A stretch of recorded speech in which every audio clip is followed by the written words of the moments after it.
Oi, gente, paz, tudo bem? Estou muito feliz de poder estar gravando o primeiro capítulo do livro, Uma Vida com Propósito, e eu acredito que vocês também devem estar ansiosos assim, pelo decorrer do livro.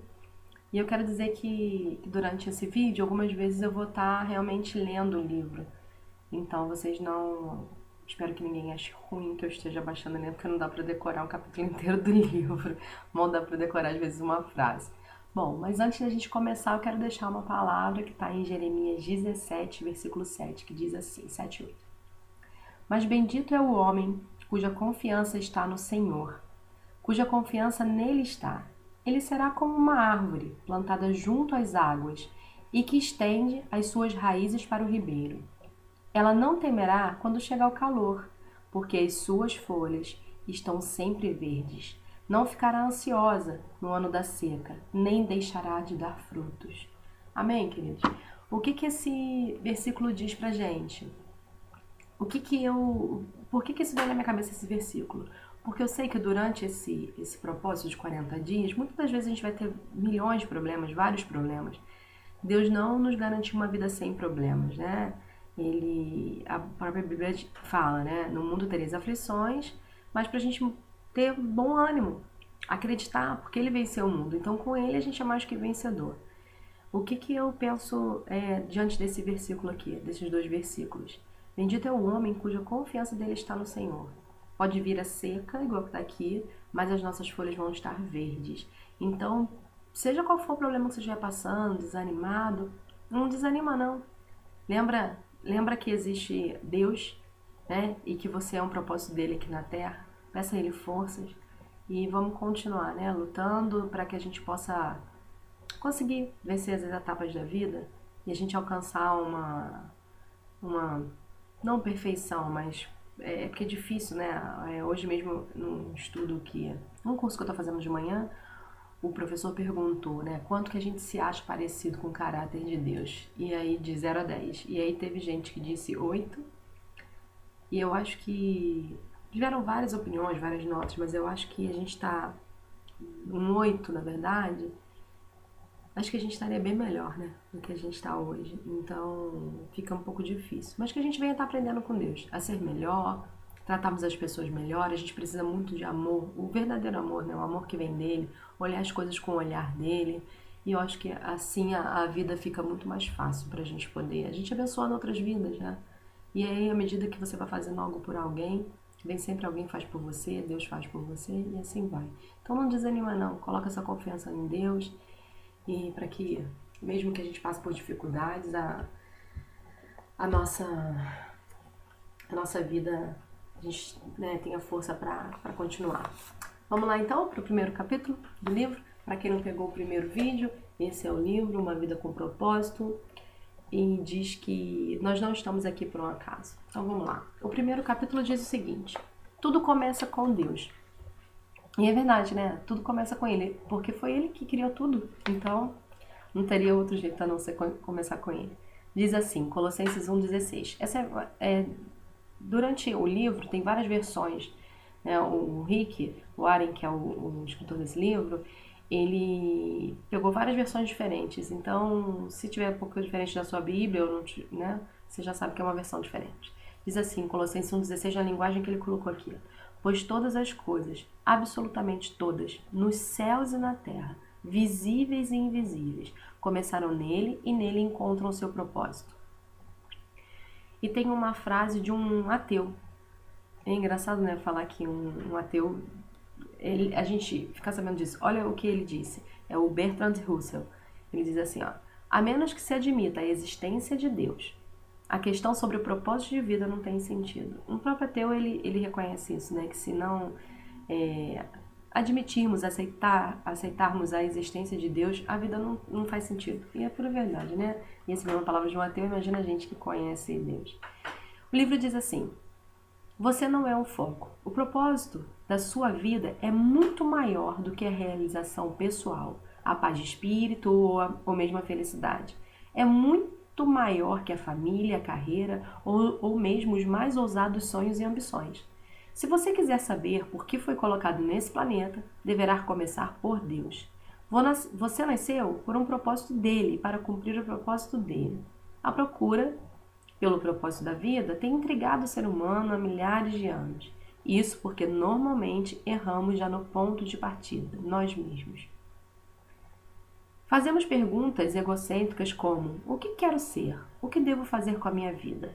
Quais são os meus objetivos, minhas ambições, os meus sonhos para o meu futuro? Concentrar tudo em nós mesmos, porém, jamais desvendará o propósito de vida.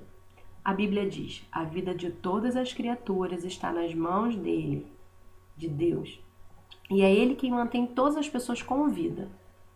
Ao contrário do que afirmam livros conceituados, filmes e seminários, você não descobrirá o sentido da vida olhando dentro de você mesmo. É provável que já tenha tentado isso, mas você não criou a você mesmo. Logo, não pode dizer para que foi criado. Se eu lhe entregar uma invenção totalmente desconhecida, você não saberá para que serve nem a própria invenção terá capacidade de lhe dizer. Somente o inventor ou o manual do fabricante poderia testar sua utilidade. Certa vez perdi-me nas montanhas. Quando parei para perguntar como chegar ao acampamento, disseram-me: não existe acesso por aqui. Você precisa ir pelo outro lado da montanha. Da mesma forma, você não pode chegar ao propósito da vida concentrando-se em você mesmo. Deve começar com Deus, o seu Criador. Você só existe porque o Senhor deseja que você exista. Você foi feito por Deus e para Ele. E até que você compreenda isso, a vida jamais fará sentido. Somente em Deus descobrimos nossa origem, nossa identidade, nosso significado, nosso propósito, nossa importância e nosso destino. Todos os outros caminhos levam a um beco sem saída. Muitos tentam usar Deus para sua autorrealização, mas isso é contrário à natureza e resultará em fracasso. Você foi feito por Deus e não o contrário. E viver quer dizer deixar Deus usá-lo para os propósitos dele. E não você usar Deus para os propósitos particulares. A Bíblia diz: a obsessão consigo mesmo nesses assuntos conduz a um final trágico. Atentar para Deus leva-nos a uma vida livre e abundante. Já li muitos livros que sugerem maneiras de descobrir o propósito da vida. Todos poderiam ser classificados como livros de autoajuda, pois abordam o assunto de uma perspectiva egocêntrica. Livros de autoajuda, até mesmo os cristãos, normalmente propõem os mesmos passos previsíveis para encontrar o propósito da vida. Dê importância aos seus sonhos, defina claramente seus valores, estabeleça algumas metas, descubra suas habilidades, almeje grandes realizações e vá à luta. Seja disciplinado, acredite em você mesmo, envolva outras pessoas e não desista jamais. É lógico que essas recomendações frequentemente levam a grande êxito. Pode-se, em geral, ser bem-sucedido a alcançar um alvo, se houver concentração para o fim proposto. Mas ser bem-sucedido e cumprir o propósito de vida são as coisas absolutamente distintas. Você pode alcançar seus objetivos pessoais, tornando-se um sucesso pelos padrões do mundo, e ainda assim estar distante dos propósitos para os quais Deus o criou. Você precisa de algo mais que conselhos de autoajuda. A Bíblia diz: a autoajuda não é um absurdo, não é em absoluto uma ajuda. O autossacrifício é a minha maneira de você encontrar seu verdadeiro eu. Este não é um livro de autoajuda. Não ensina a achar a carreira correta, realizações ou planejar a vida. Não ensina a encaixar mais atividades em uma agenda lotada. Na verdade, ele ensina a fazer menos na vida, concentrando-se no que mais importa. Ele vai ajudá-lo a se tornar o que Deus pretendia fazer de você quando ele decidiu criá-lo. Então, como descobrir o propósito para o qual você foi criado? Você só tem duas opções. A primeira é a especulação, a preferida pela maioria das pessoas. Elas conjecturam, supõem, teorizam. Quando dizem: sempre pensei que a vida fosse assim, na verdade, querem dizer: este é o melhor palpite que eu posso dar. Há milhares de anos, filósofos brilhantes discutem e ponderam sobre o significado da vida. A filosofia é uma matéria importante e tem sua utilidade, mas quando tenta descobrir o propósito da vida, mesmo o mais sábio dos filósofos está apenas supondo. O Dr. Hugg, professor de filosofia, escreveu certa vez para 250 dos mais conhecidos filósofos, cientistas, escritores e intelectuais no mundo, perguntando: qual o sentido da vida? Ele então publicou as respostas em um livro. Alguns deram seus melhores palpites. Outros admitiram ter apenas inventado um propósito para a vida.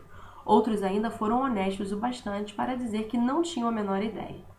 Na verdade, vários intelectuais de renome pediram ao professor que lhes respondesse caso descobrisse o propósito da vida. Felizmente, há uma alternativa à especulação sobre o significado do propósito da vida. Trata-se da revelação. Podemos recorrer ao que Deus revelou sobre a vida em sua palavra. O modo mais fácil de descobrir o propósito de uma invenção é perguntando ao inventor. Descobrir o propósito de sua vida funciona da mesma maneira. Pergunte a Deus. O Senhor não nos deixou às cegas para ficarmos questionando e conjecturando. Ele claramente revela nas páginas da Bíblia os 5 propósitos que tem para a nossa vida.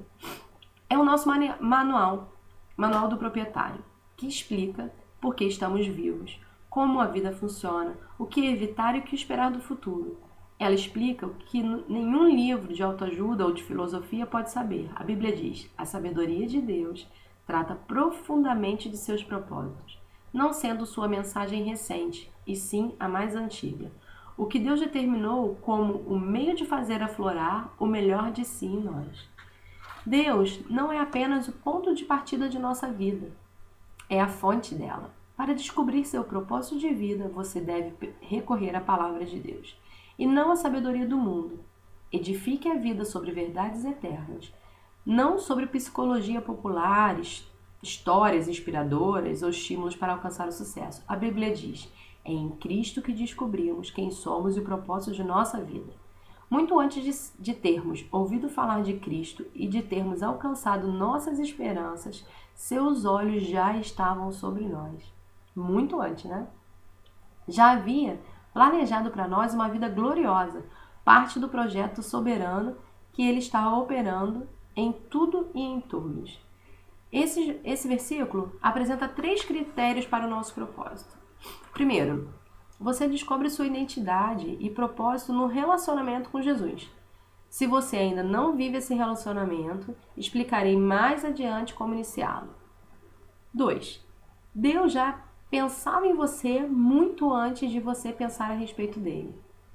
O propósito determinado por ele para a sua vida é anterior à sua concepção.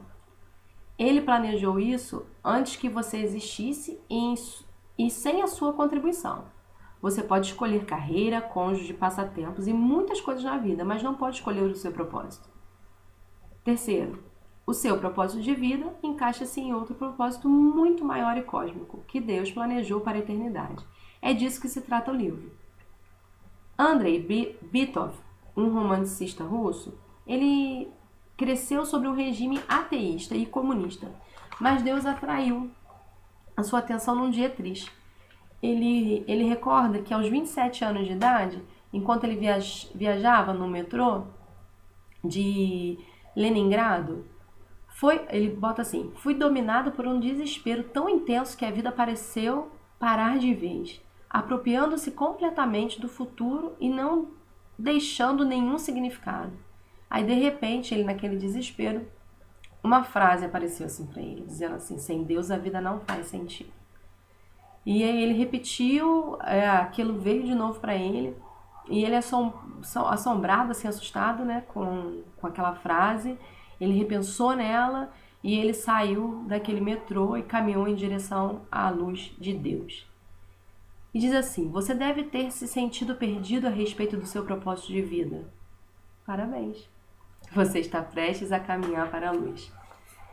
E nesses 40 dias de propósito, tenho certeza que nós vamos caminhar juntos para a luz. E todo final do capítulo vem um tema para a gente refletir, um versículo e uma pergunta para a gente ficar meditando até o próximo dia, que diz assim: o tema, né, para a nossa reflexão: não sou eu o foco. Um versículo que está lá em Colossenses 1,16: todas as coisas começaram nele e nele encontram seu propósito.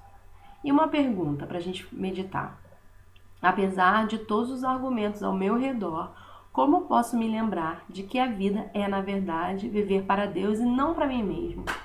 Se você não tem uma resposta para essa pergunta aqui, para meditar, peça a Deus. Eu creio que Deus vai estar falando ao seu coração. Independente de religião, de crença, todos nós acreditamos num Deus soberano, um Deus que pode todas as coisas. Por mais que a gente não conheça Ele na nossa vida, a gente sabe de um testemunho, a gente sabe da vida de alguém. Mas o desejo do meu coração é que a gente possa falar como Jó. Jó falou que ele conhecia Deus de ouvir falar, de milagres na vida de outras pessoas, mas agora ele conhecia na vida dele. Então, que até o final desses 40 dias, desse propósito, cada um de nós a gente possa realmente falar como Jó falou, né? A gente conhecia Deus de ouvir falar, agora a gente conhece Ele pelo que Ele tem feito na nossa vida. Só para deixar você com vontade do próximo vídeo, o segundo é Você Não É um Acidente. Então, vamos lá? Como diz um amigo meu, vem comigo dando glória. Então, eu quero agradecer você por ter assistido esse vídeo, por estar ouvindo esse áudio e dizer que não desista. Por mais que você não tenha forças, o problema seja maior do que talvez a tua força de vontade, vamos continuar junto. Vamos tentar, faça um compromisso com Deus, esperar esses 40 dias. Se você perder aqui no vídeo, você vai poder voltar outros dias, porque eles vão estar com a data, né, o número do capítulo. Então você pode assistir quando você quiser. Espero verdadeiramente que Deus abençoe a sua vida e até o próximo vídeo.